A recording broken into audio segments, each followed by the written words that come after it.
Assalamualaikum warahmatullahi wabarakatuh.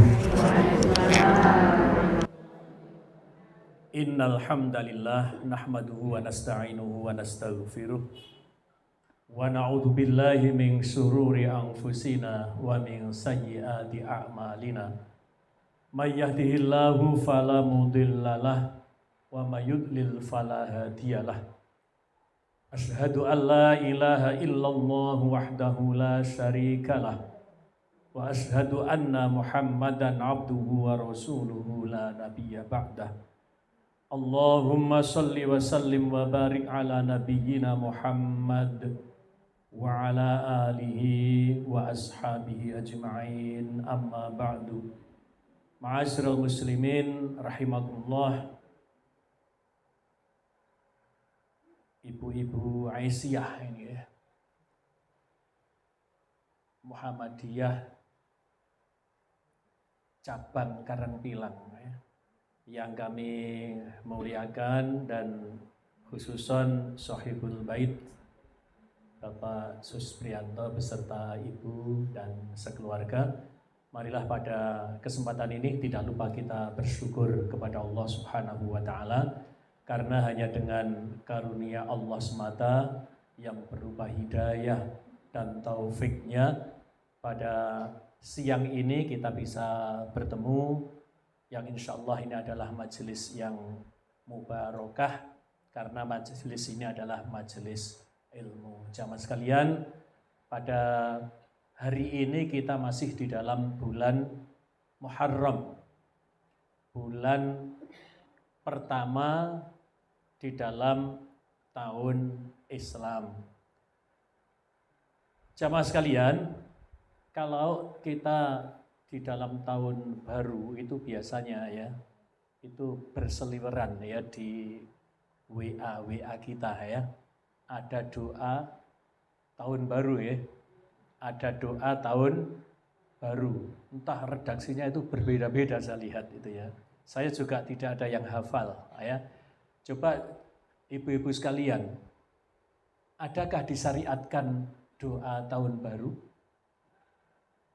dari Nabi? Ya nggak logis. Kenapa? Zaman Nabi kan nggak ada tahun baru.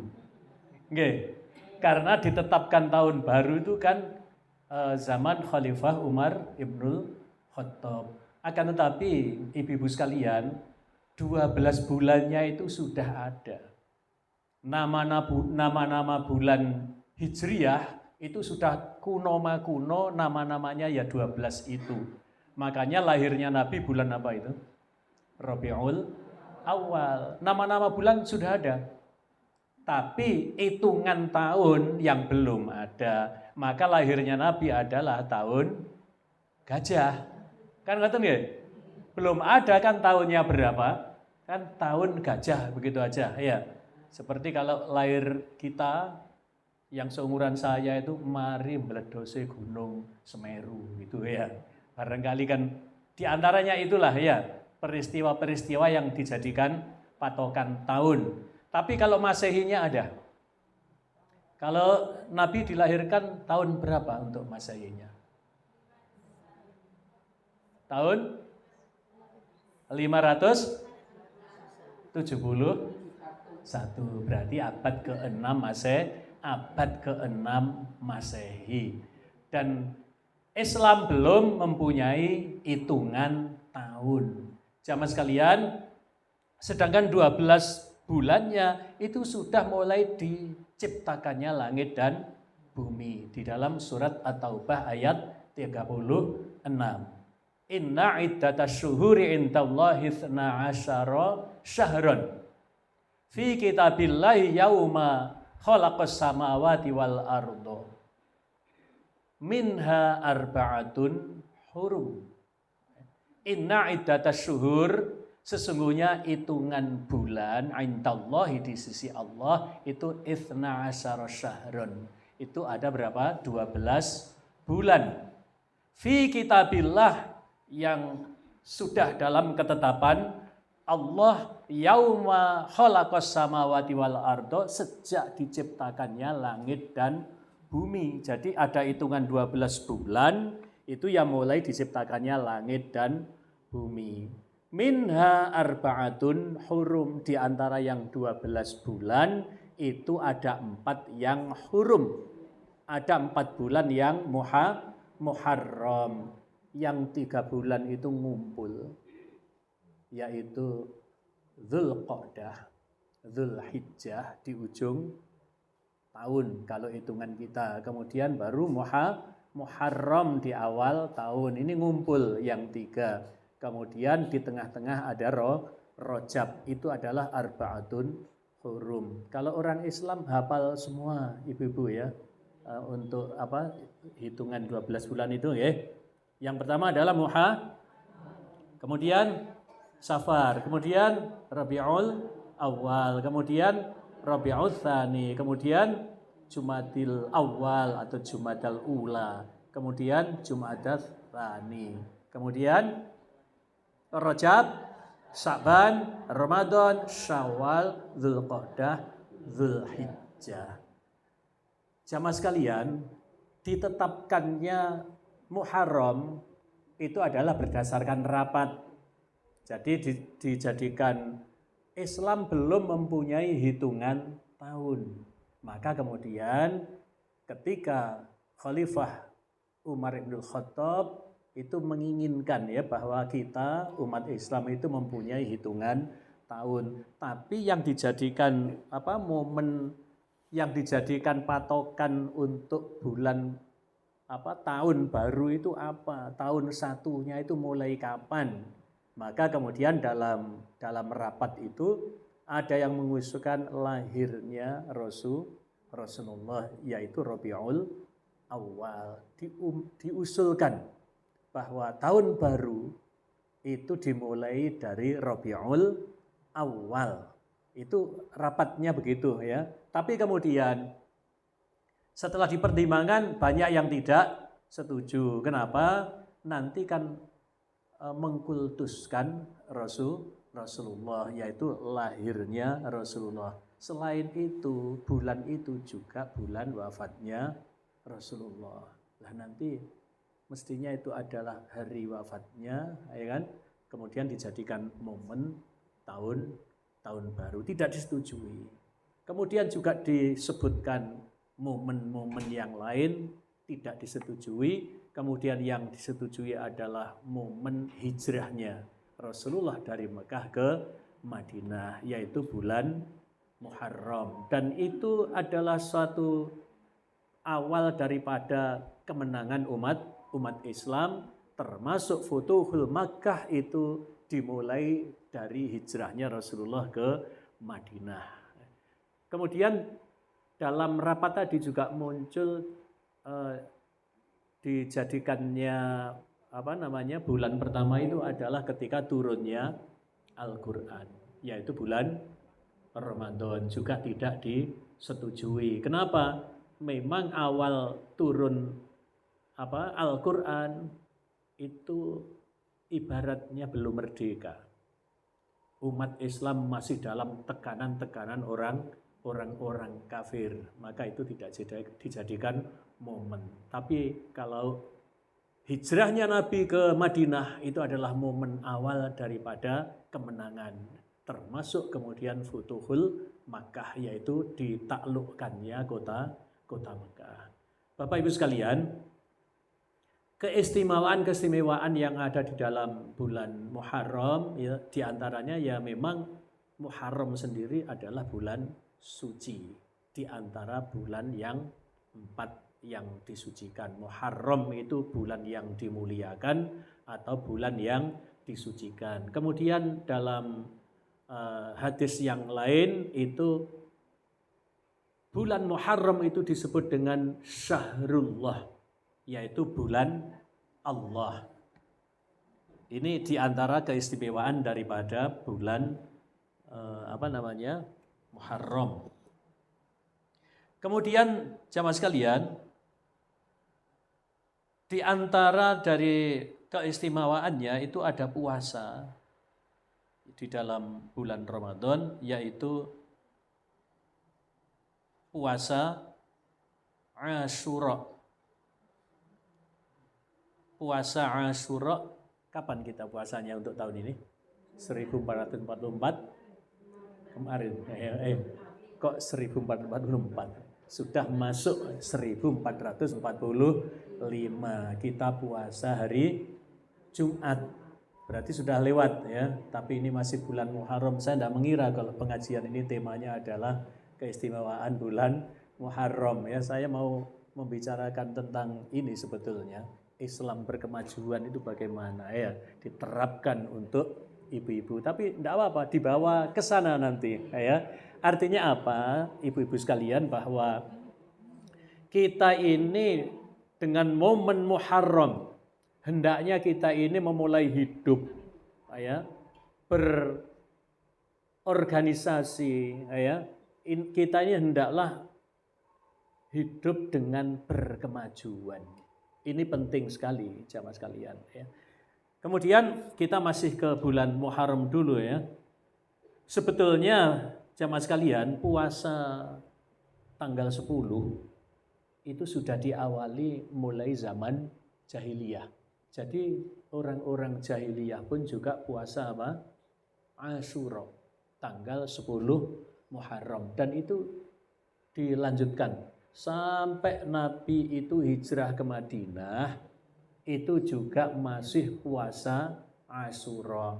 Dan itu memang diwajibkan, puasa Asyura, puasa tanggal 10 Muharram itu diwajibkan. Nah kemudian di tahun kedua Hijriyah itu turunlah surat Al-Baqarah ayat 183, yaitu disyariatkannya puasa Ramadan. Maka dengan diwajibkannya puasa Ramadan, maka kemudian Rasulullah tidak mewajibkan puasa Asyura. Bagi siapa yang mau puasa silahkan puasa, yang tidak puasa silahkan tidak puasa. Maka kemudian puasa Asyura tanggal 10 Muharram itu tidak wajib lagi. Bahkan ketika di Madinah itu diketahui bahwa orang-orang Yahudi itu juga puasa tanggal 10 Muharram, yaitu hari kemenangannya atau lolosnya Bani Israel dari kejaran Fir'aun dan bala tenteranya. Itu terjadi pada tanggal 10 Muharram. Maka kemudian disampaikan kepada Rasulullah, wahai Rasulullah, orang-orang Yahudi itu juga puasa tanggal 10 Muharram, merayakan kemenangannya Bani Israel terhadap tekanan daripada Raja Fir'aun. Maka kemudian Rasulullah bersabda, engkau lebih berhak atas Musa daripada orang-orang Bani Israel. Maka puasalah tanggal 10 Muharram, yaitu puasa Asyura. Akan tetapi untuk membedakan dengan orang-orang Yahudi, Nabi itu mencanangkan kita bukan hanya tanggal 10 Muharram puasanya, bukan hanya Asyura, akan tetapi mulai tanggal 9 Muharram yang disebut dengan puasa Tasu'ah ya. Akan tetapi jamaah sekalian, dicanangkan mulai tahun depan ya, kita akan puasa Tasu'ah. Akan tetapi jamaah sekalian, umurnya Nabi tidak sampai tahun depan. Rasulullah wafat belum sampai melaksanakan puasa Tasu'ah. Maka kemudian ada yang mengatakan bahwa meskipun Nabi tidak pernah melakukan puasa Tasu'ah, tapi itu sudah menjadi himmatur Rasul, itu sudah menjadi keinginan daripada Nabi, maka kita disyariatkan, kita boleh ya, termasuk sunnah untuk puasa Tasu'ah. Ini diantaranya hikmahnya adalah untuk menyelesaikan untuk supaya tidak sama dengan orang-orang Yahudi. Maka kemudian puasanya mulai Tasu'ah. Tapi sekali lagi ibu-ibu sekalian, ini sifatnya adalah sunnah. Meskipun sunnah kalau bisa menyelisih orang-orang Yahudi dan Nasrani, yaitu puasanya mulai Tasu'ah. Tasu'a. Tapi kalau panjenengan enggak, aku wis niru Nabi yai. Nabi juga ngelakoni puasa Asyura, maka saya puasanya tanggal 10 saja. Dan juga hanya sunnah. Itu Bapak Ibu sekalian. Kemudian tadi saya katakan ada doa-doa tadi ya di awal tahun. Kalau doa awal tahun pasti tidak ada. Karena bulan Muharram ditetapkan awal tahun itu adalah mulai Khalifah Umar Ibnul Khattab. Jadi zaman Nabi belum ada yang namanya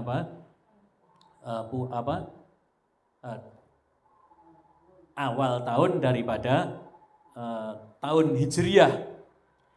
Tapi kalau doa setiap awal bulan itu ada ya. Allahumma ahillahu alaina bil amni atau bil yumni wal iman wassalamati wal islam. Kemudian Rabbi wa rabbukallah. Rabbi wa rabbukallah. Artinya apa? Allahumma ahillahu alaina bil yumni wal iman wassalamati wal islam Rabbi wa rabbukallah. Yang artinya ya Allah tampakkanlah hilal itu pada kami bil yumni dengan membawa keamanan, dengan membawa keberkahan dan keimanan wal iman wassalamati membawa keselamatan wal islam dan membawa Islam. Kemudian Rabbi Rabbku wa rabbukallah, Tuhanku dan Tuhan engkau wahai hilal, yaitu Allah. Ini kembali kepada doa yang seliweran di WA ya, untuk doa-doa awal tahun. Jelas doa awal tahun tidak ada. Doa awal tahun tidak disyariatkan karena pada saat Nabi hidup itu belum ada awal tahun. Akan tetapi kalau setiap awal bulan ada doa itu. Allahumma ahillahu alaina bil yumni wal iman wassalamata wal islam Rabbi wa rabbukallah. Itu adalah doa awal setiap bulan Hijriah ya, bukan bulan-bulan Januari Februari.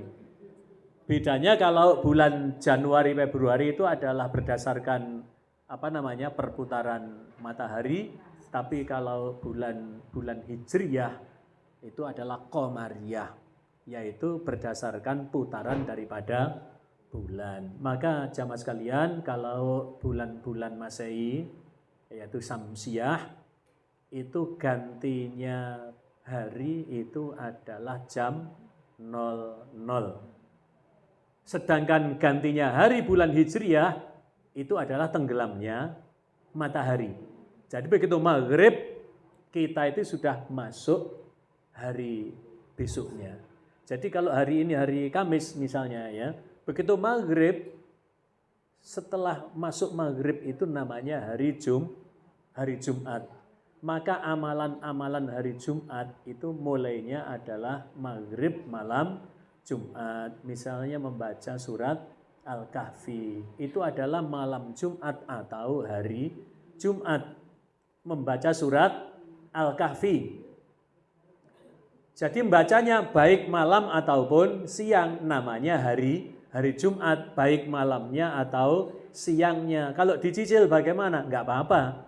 Malamnya baca separuh, malamnya dapat seperempat, bayaknya nangis, putus. Enggak ibu-ibu ya. Cucunya menangis, putus, lanjutkan besok, boleh. Jadi yang penting surat Al-Kahfi di hari Jumat, baik malamnya ataupun siangnya. Kemudian hari Jumat itu adalah hari mustajabahnya doa. Nah, ini termasuk waktunya kan yang penting. Kalau bedanya Masehi itu adalah jam 00, begitu jam 12 memasuki jam 1 itu sudah ganti hari. Makanya disebut dengan dini hari. Jam 1 dini hari, jam 2 dini hari. Kalau kita awal harinya adalah tenggelamnya matahari. Kemudian Bapak Ibu sekalian, amalan-amalan yang disyariatkan ya di bulan Muharram selain Asyura itu bahwa amalan-amalan kebaikan itu dilipat gandakan pahalanya, termasuk kalau berbuat kezaliman itu juga dilipat gandakan. Maka di bulan Muharram ini hati-hati jangan sampai berbuat kezaliman, karena pada zaman Nabi saat itu zaman perang, kalau bulan Muharram pun itu juga diharamkan perang. Akan tetapi orang-orang kafir, orang-orang musyrik itu melanggar. Jamaah sekalian, kalau yang pertama itu puasa ya, afdolus siyam ba'da Ramadan Syahrullahil Muharram. Ini hadis riwayat Muslim. Paling utamanya puasa sesudah Ramadan itu adalah Syahrullahil Muharram. Syahrullah, bulannya Allah, yaitu bulan Muharram. Kemudian kalau di dalam hadis Bukhari dan Muslim ya, ini dari Ibnu Abbas. Ibnu Abbas mengatakan, ma ra'aitu nabiyyi sallallahu alaihi wasallam, ma ra'aitu nabiyya sallallahu alaihi wasallam yataharra siyama yauma faddilata ala ghairihi illa hadzal yauma Asyura wa hadzal syahru yakni syahru Ramadan.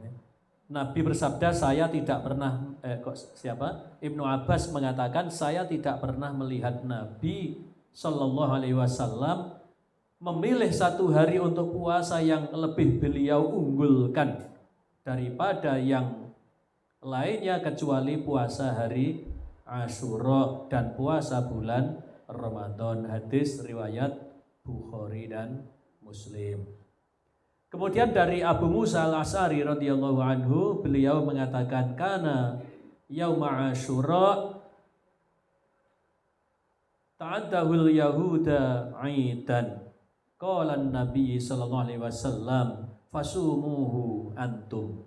Yang artinya dulu hari Asyura dijadikan orang-orang Yahudi sebagai hari raya. Kemudian Nabi sallallahu alaihi wasallam bersabda, puasalah kalian. Ini artinya adalah anjuran, berarti tetaplah puasa Asyura, itu hukumnya adalah sunnah.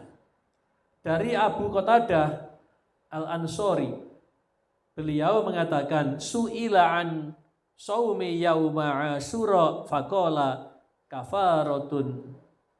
kafaratu sanatan ya. Nabi sallallahu alaihi wasallam su'ila ya, ditanya tentang puasa Asyura.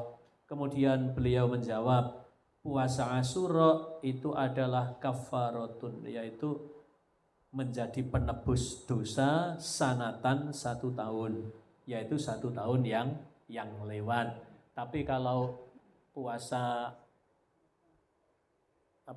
yang belum lama juga kita lakukan jamaah sekalian, puasa Arafah tanggal berapa? 9 Dzulhijjah itu yaitu menghapus dosa 2 tahun, yaitu 1 tahun yang telah lalu dan 1 tahun yang akan datang.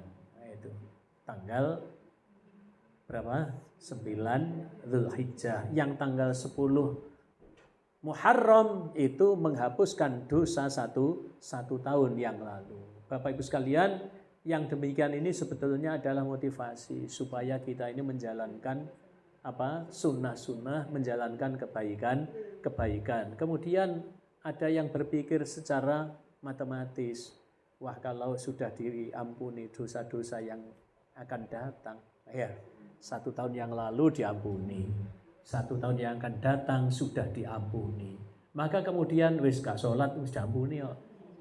Ya. Kemudian berbuat maksiat, mesti diampuni. Ya. Tidak seperti itu.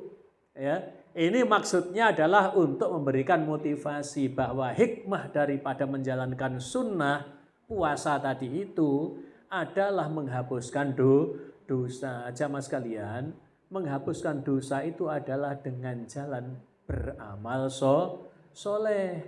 Beramal soleh itu akan menghapuskan dosa. Berarti apa? Kalau berbuat maksiat, ya tetap dihitung dosa. Jadi jangan sampai berpikir secara apa? Matematis. Wah, ini kalau saya pastikan bulan Ramadan ini saya mendapatkan apa? Lailatul Qadar. Wah, ini sudah 1000 bulan seumur hidup. Maka di dalam seumur hidup kemudian tidak beribadah. Ya ini salah juga. Sama seperti hadis tentang pahalanya apa? Umroh di bulan Ramadan. Umroh di bulan Ramadan pahalanya sama dengan haji. Maka kemudian panjenengan umroh di bulan Ramadan. Aku gak haji aku.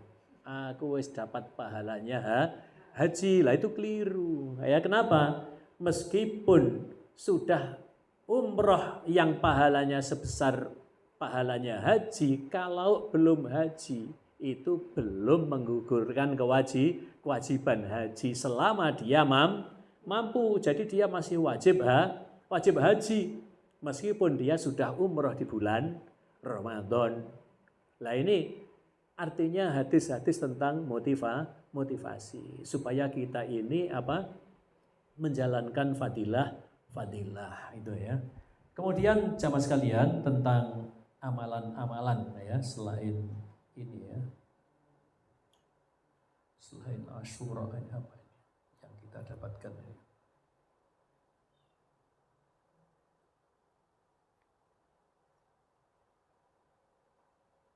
Masih Asyura aja.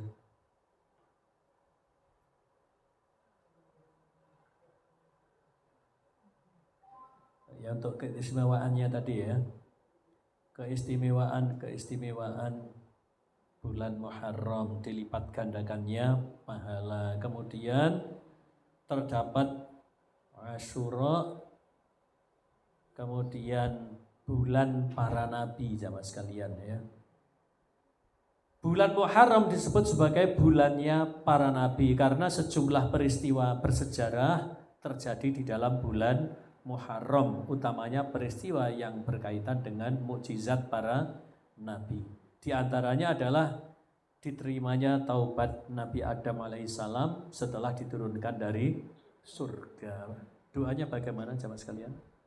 Rabbana dzalamna anfusana fa illam taghfir lana wa tarhamna lanakunanna minal khosirin. Maka kemudian itu pun lafadznya diajari oleh Allah ya. Jadi Allah mengajarkan kepada Nabi Adam, begitulah caranya bertaubat. Maka kemudian Nabi Adam bertaubat dengan bacaan itu. Itu saking kasih sayangnya Allah kepada ciptaannya. Kemudian diangkatnya Nabi Idris alaihissalam ke tempat yang tinggi. Itu juga di bulan Muharram. Nah ini kalau zaman Nabi Adam sudah ada bulan Muharram, maka 12 bulan itu sejak diciptakannya langit dan bumi. Kemudian diturunkannya Nabi Nuh alaihissalam dari kapal setelah banjirnya selesai. Itu juga bulan Muharram. Kemudian diselamatkannya Nabi Ibrahim alaihissalam dari bakaran api Raja Namrud. Kemudian diturunkannya kitab Taurat kepada Nabi Musa. Ini juga bulan Muharram. Dikeluarkannya Nabi Yusuf alaihissalam dari penjara. Itu juga bulan Muharram. Kemudian disembuhkannya kebutaan Nabi Yakub melalui usapan bajunya Yusuf. Itu juga bulan Muharram. Kemudian disembuhkannya Nabi Ayub alaihissalam dari sakit kulitnya, itu di bulan Muharram juga. Kemudian Nabi Yunus itu dikeluarkan dari perut ikan nun, itu juga bulan Muharram. Kemudian disibakkannya lautan bagi Bani Israel ketika melarikan diri dari kejaran Raja Fir'aun, itu juga bulan Muharram. Kemudian diampuninya Nabi Daud alaihissalam dari kesalahannya. Kemudian diberinya Nabi Sulaiman alaihissalam kekuasaan berupa kerajaan. Kemudian diangkatnya Nabi Isa alaihissalam ke langit setelah dikepung oleh bangsa Romawi. Kemudian diampuninya kesalahan yang telah lewat dan yang akan datang. 1 tahun, 1 tahun bagi Nabi Muhammad dan umatnya. Itu juga bulan Muharram. Maka kemudian jalannya adalah dengan menjalankan puasa sunnah. Bapak Ibu sekalian, dengan momentum bulan Muharram, dalam Muhammadiyah itu ada diksi tentang hidup berkemajuan. Itu kalau dari segi sejarahnya itu mulai penyusunan anggaran dasar jamaah sekalian tahun 1912 itu mulai penyusunan anggaran dasar. Itu ada teks tentang hidup berkemajuan. Kemudian juga ditetapkannya diktum hidup berkemajuan itu mulai Muktamar ke-46 di Surakarta tahun 2010.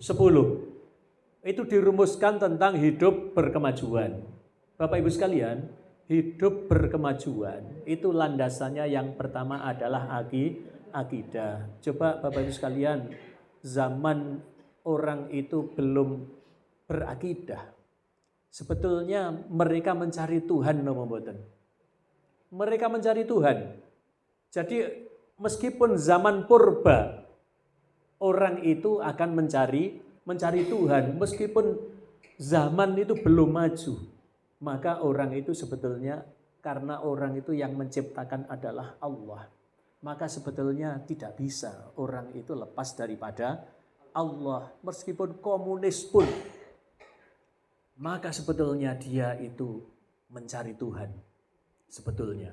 Maka kemudian ismenya ideologinya itu yang menjadi Tuhan. Seperti itu kalau komunis ya. Nah, zaman yang belum maju pun mencari Tuhan. Buktinya apa? Pada zaman purba itu ada keyakinan animisme, dinamisme. Itu bukti bahwa orang zaman purba pun belum maju itu adalah mencari Tuhan. Jamaah sekalian, setelah berakidah, maka orang itu berperadaban ya. Dengan akidah yang benar, maka akan menimbulkan peradaban yang benar, peradaban yang baik. Jadi kalau keyakinannya baik, maka akhlaknya akan juga baik. Orang itu kalau dekat dengan Allah, sujudnya itu benar-benar mendekatkan dirinya kepada Allah, maka pasti akhlaknya akan baik.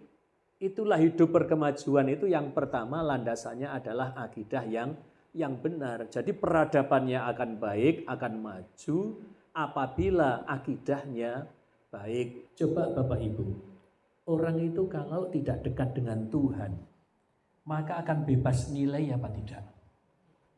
Orang akan bebas nilai. Orang tidak pernah sujud, tidak akan pernah takut kepada Allah. Menjadi pemimpin ya akan khianat. Ya. Menjadi pemimpin dia akan khianat. Dulu janjinya adalah menjadi pemimpin akan menjadi pelayan rakyat. Begitu menjadi pemimpin karena enggak takut dengan Tuhan. Ya. Maka kemudian khianat, tidak mensejahterakan rakyatnya, tapi mensejahterakan dirinya dan kroninya dan keluarganya. Coba kalau orang itu tidak punya takut ya. Coba korupsi bukan miliar, korupsi itu triliun, masya Allah. Kalau dibelikan dawet bu, sak Surabaya itu tenggelam dengan dawet, Lah untuk apa? Lah diberikan beras untuk makan sampai mati, kira-kira habis apa tidak? Kalau korupsi itu triliun. Kenapa? Dia tidak takut. Jadi akidah yang kuat itu akan menghasilkan akhlak yang baik. Dengan akidah yang kuat maka orang itu akan beribadah. Maka Bapak Ibu sekalian, hidup berkemajuan itu harus didasari dengan apa? Akidah yang kuat. Kemudian akhlaknya akan menjadi baik. Kemudian orang itu akan menjalankan ibadah itu. Maka kemudian kehidupannya itu akan menjadi seperti yang kita cita-citakan. Islam itu adalah agama yang tawassut, agama yang adil, agama yang tengah-tengah, agama yang jauh dari ekstremitas. Bapak Ibu sekalian, kalau korupsi triliunan itu ekstrim no mboten? Ekstrim. Nah, ekstrim itu artinya tidak berlebih-lebihan. Termasuk di dalam beragama, kita ini tidak boleh berlebih-lebihan. Loh kok begitu? Iya, di dalam beragama tidak boleh berlebih-lebihan. Namanya hulu. Ya, bersifat ekstrim. Contohnya begini. Wes aku tak ibadah, tok aku gak mikir no dunyo. Wes aku tak muter tasbih tok ae. Ya. Subhanallah walhamdulillah Allahu akbar tak waca pirang ewu sedina. Aku wis gak mikir golek duit, gak mikir anak, gak mikir bojo. Ekstrim lho mboten? Ekstrim. Itu ekstrim. Hulu di dalam beragama. Jadi berlebih-lebihan di dalam beragama itu juga tidak boleh. Akhirnya apa yang tidak disyariatkan oleh Allah dijadikan syariat.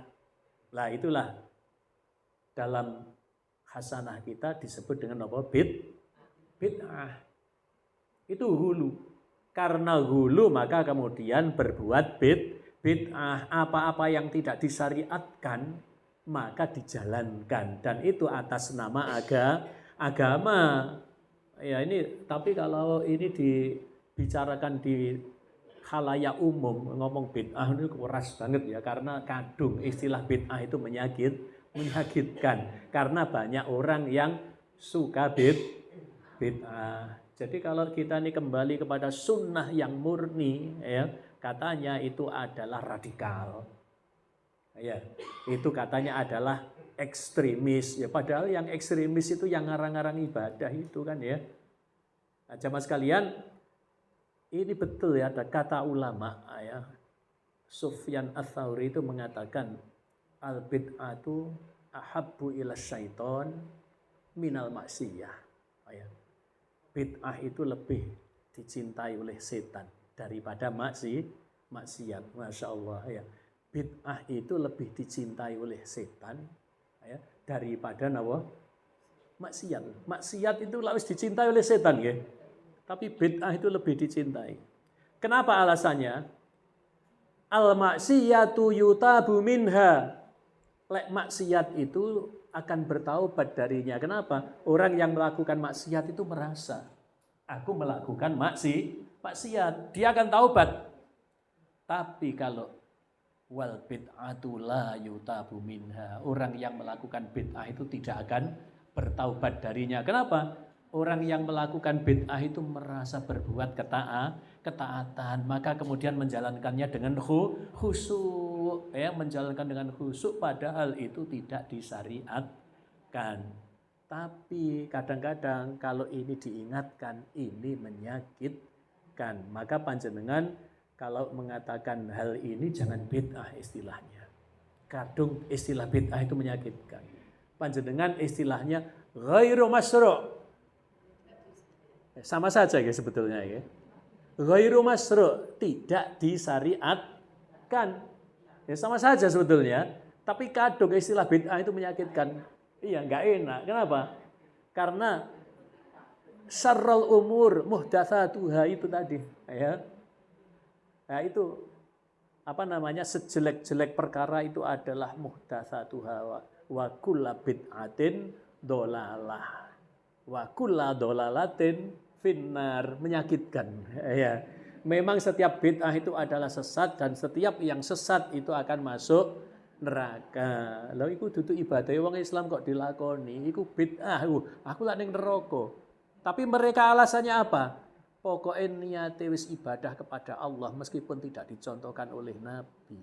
Ini akan dapat pahala. Bahaya no mboten? Agama ini akan melebar kemana-mana kalau mempunyai prinsip yang seperti itu. Meskipun Nabi tidak mensyariatkan, tapi kalau kita niatkan untuk ketaatan, niatnya ketaatan. Tapi kalau Nabi tidak melarang, apalagi kemudian mengatakan ini adalah ajaran Nabi. Wah, bahaya sekali. Ya, bahaya sekali. Letaknya di mana? Di neraka. Iya, di neraka. Nah, padahal kalau bukan ajaran Nabi, dikatakan ajaran Nabi, dusta no mboten. Dusta. Ya.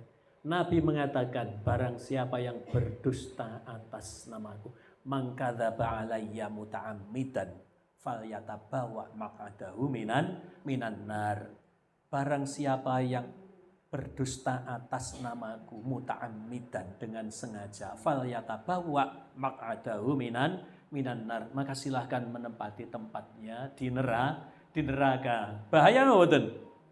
Kok wani-wani mengatakan ini adalah ajaran Nabi? Maka hati-hati jamaah sekalian, maka di dalam beragama itu tidak cukup semangat. Nggih. Beragama tidak cukup napa? Semangat, tapi beragama itu harus didasari dengan ilmu. Beragama tanpa ilmu itu akan bahaya, akan sesat. Jadi kalau orang semangat itu kadang-kadang hulu tadi itu. Ya titik-titik iki ibadah. Ya. Ada seorang teman dalam bepergian itu tidak mau diajak menkosor sholat. Tidak mau diajak menjamak sholat. Dia karena apa? Karena semangatnya di dalam beragama. Ini kenapa kalau kita tidak ada kesulitan kok kita menjamak sholat?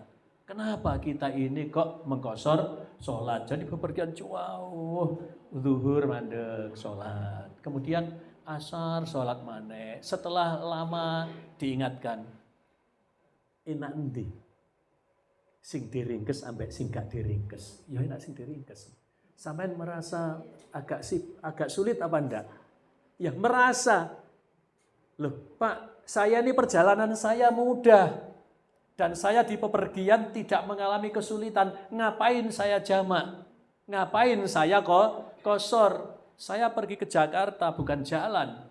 Saya pergi ke Jakarta naik pesawat 1 jam nyampe, habis itu di hotel. Nah, kenapa kok dikosor? Selama namanya safar, sholatnya dikosor. Kosor itu termasuk di dalamnya jamak. Lek panjenengan goleki bab menjamak sholat di Sahih Bukhari tidak akan ketemu. Ya judulnya hanya taksirus sholat. Judulnya meringkas sholat. Lah di dalam meringkas itu termasuk jamak. Jamak itu juga meringkas. Jadi kalau panjenengan mencari judul menjamak sholat nggak ketemu. Yang ketemu adalah taksirus sholat. Ya. Ini Bapak Ibu sekalian, hulu berlebihan di dalam beragama, dasarnya hanya semangat. Ya, beragama itu dasarnya harus ilmu. Maka kalau taklim ini digalakkan, ngajinya digalakkan, insya Allah kita ini akan beragama dasarnya adalah ilmu, bukan hanya semangat. Semangat beragama sampai Masya Allah ya. Sampai Masya Allah hal-hal yang tidak disyariatkan itu dilakukan. Jamaah sekalian, hidup berkemajuan itu dasarnya adalah akidah yang kuat. Dan yang menjadi dasar ini adalah ibu. Ibu itu sangat penting. Bapak Ibu sekalian, masjid-masjid sepi itu kalau saya menyalahkan ibu boleh apa tidak? Kenapa masjid-masjid sepi? Salahnya ibu. Nggih mboten? Salahnya ibu. Ibu tidak cerewet kalau anaknya enggak ke masjid. Ya, Masya Allah kalau kita di Mekah, Nggih. Masjidil Haram, Masjid Nabawi. Ada yang hotelnya itu 4 kilo dari Masjidil Haram. Jalan ketika tidak ada bis itu, jalan kaki. Wong yang di selatannya itu yang lewati terowongan itu aja jalan itu lumayan pegel. Iya. Tapi coba kalau sudah pulang ke tanah air. Nggih. Pripun? Masjid sepi malih mboten? Masjid sepi. Itu adalah diantaranya salahnya ibu tidak menyuruh anaknya pergi ke masjid. Anak laki-laki harus Bu. Anak laki-laki itu ditekan ya supaya pergi ke masjid karena laki-laki itu sholatnya hendaknya berjamaah. Semua hadis tentang sholat jamaah konteksnya adalah di masjid. Sampai orang buta tanya kepada Rasul.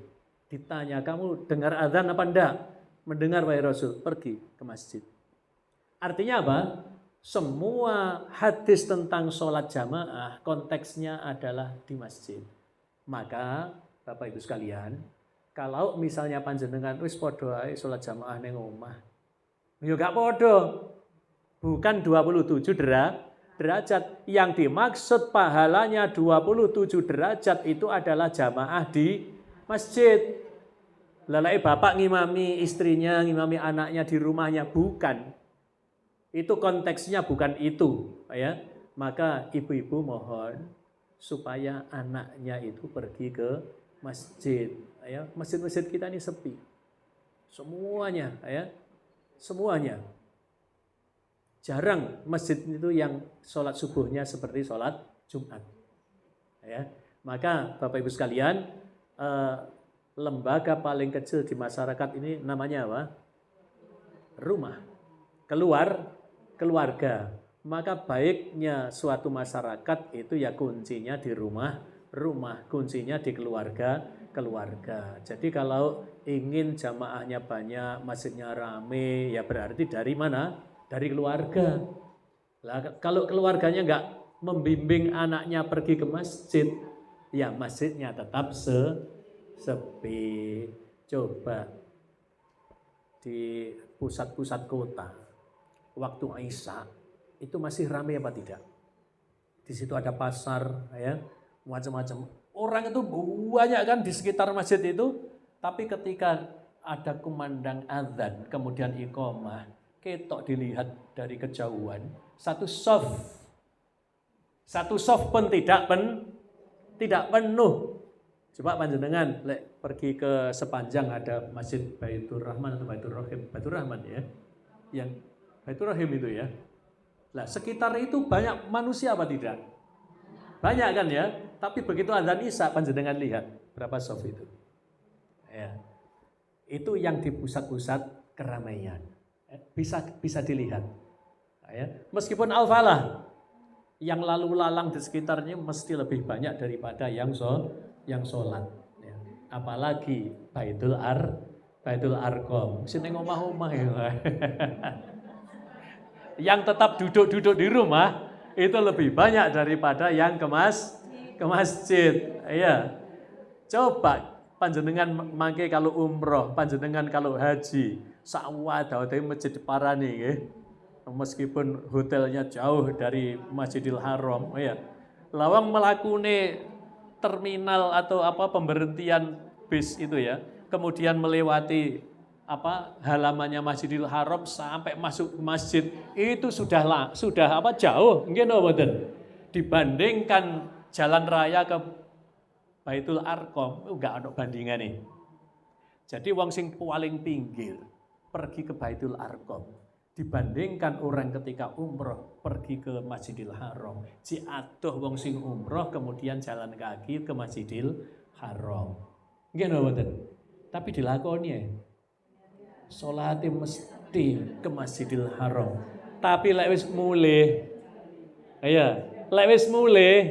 wis lali karo masjide. Lah mang umroh mang lha opo? Ya, kalau tidak meningkatkan amaliyahnya, monggo masjidnya diramaikan. Ngaten nggih. Monggo Bapak Ibu sekalian, barangkali ini yang saya sampaikan, intinya momen bulan Muharram awal tahun ini juga momen untuk kita mengawali hidup berkemajuan, yaitu menanamkan akidah yang benar, akidah yang kuat, pasti akhlaknya akan baik, pasti ibadahnya akan baik, beragamanya akan agama yang tawasud, tidak ekstrim, terakhir akan menjadi rahmatan lil alamin. Ini adalah sebaik-baik umat, kuntum khaira ummatin. Ngaten ya? Berarti Islam kemudian pemeluknya ini akan menjadi umat yang terbaik. Demikian, mungkin ada tanya jawab, dipersilahkan. Monggo kalau wonten, monggo Bu Tarti dipun pandu Bu.